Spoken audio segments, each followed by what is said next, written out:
po ay nakatutok sa Panahon TV Weekend Edition at ngayon po ay ating makasama si Pag-asa Weather Forecaster June Galang upang sagutin ang ilang katanungan tungkol sa ating weather conditions ngayon sa bansa. Magandang umaga sa inyo, sir. Maraming salamat, Earl, at magandang umaga din sa iyo. Ginoong Galang, simulan po natin ang ating panayam sa pamamagitan ng pagkalap natin ng update tungkol dito sa low pressure area na kahapon ay nasa silangan ng Luzon. Ano na po ba ang latest developments tungkol dito sa weather disturbance na ito?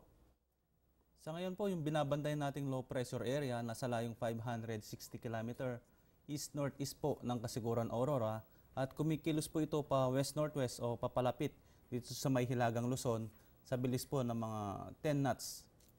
Yan nga mga kaibigan, no, itong ang low pressure area natin ay nagpapatuloy sa kanyang pagkilos patungo dito sa may hilagang bahagi ng Luzon.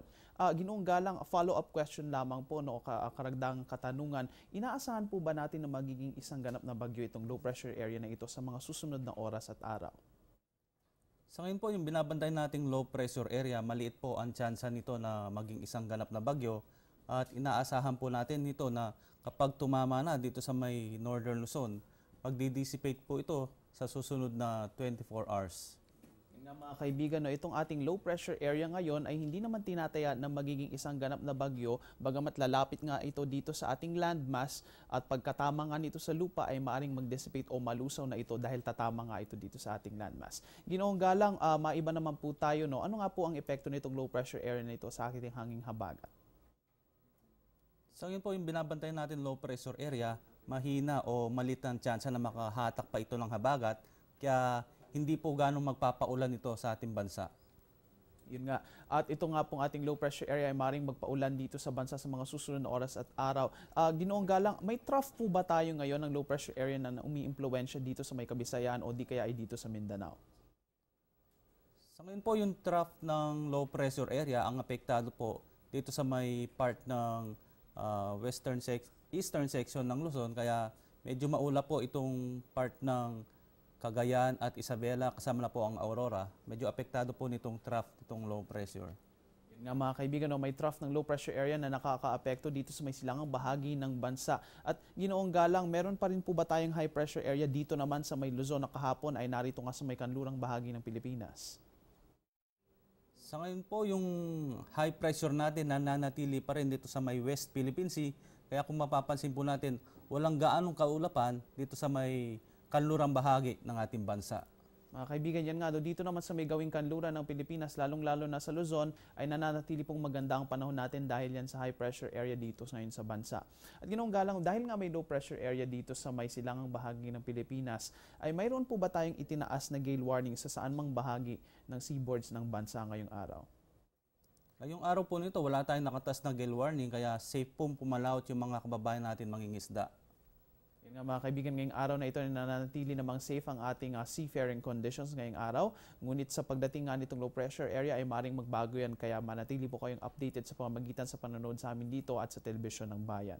At finally, Ginoong June, maaari po ba naming malaman kung ano nga po ba ang forecast nitong araw ng Sabado?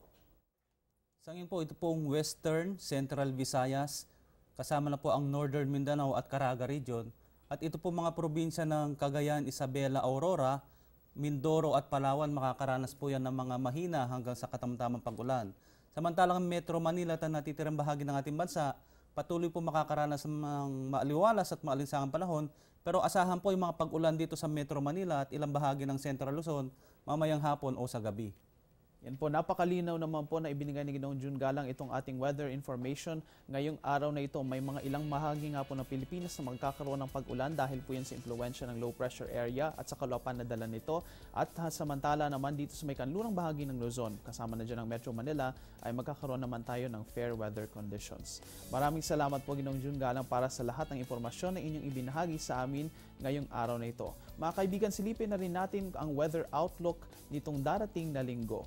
Unahin na po natin sa mga susunod na araw na magkakaroon nga po tayo ng fair weather conditions dito sa bansa itong for the next few days. Magkakaroon po tayo ng varying weather conditions. Ngunit sa August 17, particular sa Bicol region, papalapit nga po ang low pressure area kaya maaari po tayong magkaroon ng pag-ulan at pagkidlat, pagkulog. Dito naman po sa ilang bahagi ng Luzon, Visayas at Mindanao ay makakaranas pa rin tayo ng fair weather conditions for the next few days. Sa susunod na linggo mga kaibigan, magkakaroon po tayo ng pag-ulan at pagkidlat, pagkulog dito sa may Metro Manila at sa Luzon dahil lalapit nga itong low pressure area sa ating landmass. At dito naman sa 18 o August 18 hanggang 22 ay tinataya naman na magkakaroon tayo ng improving weather conditions sa pagkalusaw rin ng low pressure area dito sa ating bansa. At yan po ang latest mula dito sa Pag-asa Weather and Flood Forecasting Center. Ito po ang Panahon TV kung saan walang pinipiling panahon ng pagbibigay impormasyon. Please check our social media accounts and our website para sa latest weather information. Ako po ang inyong weather guide, Earl Figuracion, na naniniwalang ang hamon ng panahon ay landas sa pag-ahon. Magandang umaga sa inyong lahat. Happy weekend! Ang programang ito ay hatid sa inyo ng Air 21. Sagot ko, padala mo!